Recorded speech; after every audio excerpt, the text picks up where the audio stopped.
পেঁয়াজ কাটার ভয়ে কখনো ডিমবাজি করিনি। হাত কালো হয়ে যাবে এই কারণে কখনো আলু কাটিনি। আম্মু যখন রান্না করতো সবজি কাটার ভয়ে রান্নাঘরের আশেপাশেও যায়নি। তারপরও আম্মুর থেকে কখনো অভিযোগ শুনি নাই।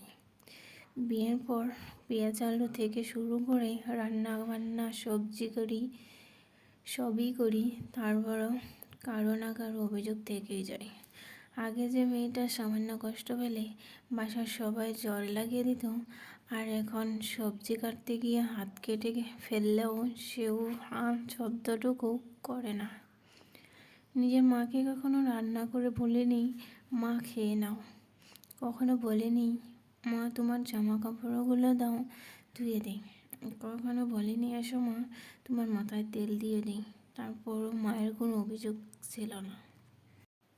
বাট এই কথাগুলো শাশুড়িকে ঠিকই বলা হয়, কিন্তু তারপরেও নাকি বউরা শাশুড়িকে ভালোবাসে না, মা ভাবে না, আপনজন মনে করে না, এসব শুনতে হয়।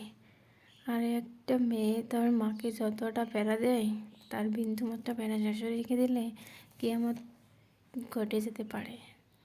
আর তাই যখন কষ্ট হয় মায়ের মুখটা সবার আগে চোখে ভেসে ওঠে।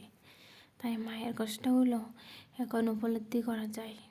ভালো থাকুক পৃথিবীর সমস্ত মা।